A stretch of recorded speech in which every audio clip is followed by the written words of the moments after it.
میں نے اس کو بتایا تھا کہ بیٹیاں تو اللہ کی رحمت ہوتی ہے، مگر اس نے بہت گفیہ انداز میں یہ الفاظ بولے تھے کہ مجھے ایسی رحمتوں کی کوئی ضرورت نہیں۔ اس کا تو مجھے نہیں پتا تھا، لیکن یہ الفاظ میری روح تک کو ہلا گئے تھے۔ میں نے لو میرج کی تھی، میرے نام کا مطلب خوشی دینے والی، مگر شاید میں نے ہمیشہ سب کو درد ہی دیا تھا، کبھی کسی کو خوشی نہیں دے پائی تھی۔ عدیل سے مجھے انتہا کی محبت تھی۔ اس سے شادی کے لیے جب میں نے گھر بات کی تو میرے گھر والے نہ مانے، تو عدیل کے کہنے پر میں نے شادی کے لیے دوسرا راستہ اختیار کیا۔ شادی کے 2 سال بعد میرے گھر میں پہلی بیٹی کی پیدائش ہوئی، اور بیٹی ہی کی پیدائش کی وجہ سے مجھے بہت خوشی ہوئی، جبکہ میرے شوہر نے کوئی ریئیکٹ نہ کیا، اور میرے سسرال والوں نے بیٹی کی پیدائش پر خوشی کا اظہار نہ کیا، بلکہ الٹا ناراضگی کا اظہار کیا۔ مگر ہوتا وہی ہے جو منظور خدا ہوتا ہے۔ 2 سال بعد میرے گھر دوسری بیٹی ہوئی۔ دوسری بیٹی پیدا ہونے کے ساتھ ہی مجھے اس بات کی وارننگ بھی دی گئی کہ اگر تیسری بیٹی پیدا ہوئی تو تجھے طلاق دے دی جائے گی۔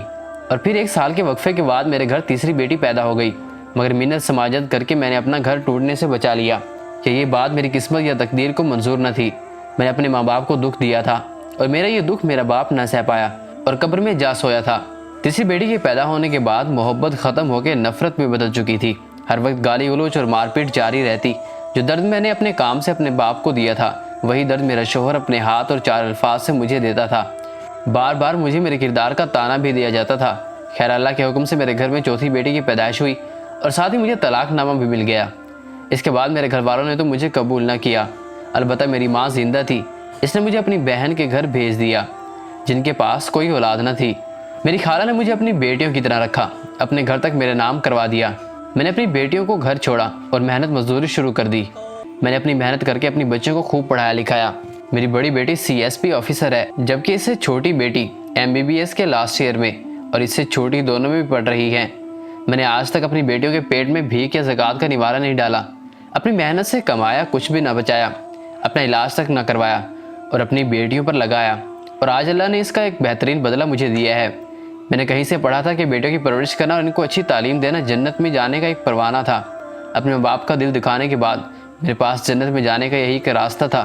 اپنا گھر ٹوٹ جانے کے بعد میں نے اپنی ماں کے پاؤں پکڑے تھے، ہاتھ جوڑ کے معافی مانگی تھی۔ اپنے باپ کے لیے ہر روز کلام پاک پڑھ کے بخشتی ہوں کہ شاید اللہ میرے گناہوں کو معاف کر دے اور مجھے بخش دے۔ میں نے اپنی دونوں چھوٹی بیٹیوں کو حافظ قرآن بنایا ہے، اور اب ان کو دنیاوی تعلیم دلوا رہی ہوں۔ پچھلے دنوں میں میری بڑی بیٹی کے پاس ایک کیس آیا تھا، جس میں ایک آدمی منشیات سمگلنگ میں پکڑا گیا، اور جو پکڑا گیا وہ کوئی اور نہیں، میرا شوہر تھا۔ میری بیٹی نے مجھ سے پوچھا تھا، ماما جان اگر آپ کہیں تو میں اس کو کڑی سے کڑی سزا دوں اور آپ کو دی گئی سزاؤں کا بدلہ لے لوں۔ مجھے نہیں یاد پڑتا کہ اس سے پہلے کبھی میں نے اپنی بیٹی کو تھپڑ مارا ہو، مگر اس دن میں نے اپنی بیٹی کو تھپڑ مارا، کیونکہ شاید اسی تربیت میں اس کی ایک چیز کی کمی تھی، اور آنکھوں میں آنسو لے کے میں نے اپنی بیٹی کو کہا تھا کہ بیٹا اس انسان کو میں نے معاف کیا ہے، آپ بھی معاف کر دینا۔ جتنا ہو سکا میری بیٹی نے اس کے ساتھ تعاون کیا، اسے کم سے کم سزا ہوئی، اور ان لوگوں کو بھی پکڑا جو اس سے یہ کام کرواتے تھے، اور اپنی بیٹی کو نصیحت کی کہ اپنے باپ کا علاج کرواؤ۔ میرے پہلے شوہر کی دوسری شادی سے 2 بیٹے تھے، بیوی اس کو چھوڑ کے جا چکی تھی۔ میں نے اپنی بیٹی کو کہا کہ اپنے بھائیوں کو اپنے پاس لے آؤ، ان کے میرے دل میں بے بس یہی خوف ہے کہ پتہ نہیں میرا اللہ مجھے معاف کرے گا یا نہیں۔ اللہ ہر انسان کے ساتھ ہے، ہر مشکل کے بعد آسانی ہے۔ اگر کوئی آج مشکل وقت گزار رہا ہے تو کل کو آسانی ہوگی۔ اللہ بہتر فیصلہ کرنے والا ہے۔ انسان کو صبر کرنا چاہیے کہ اللہ تعالیٰ ضرور ایک نہ ایک دن اس کی مشکل حل کر دیں گے، اور ہمیشہ اللہ پر بھروسہ رکھیں۔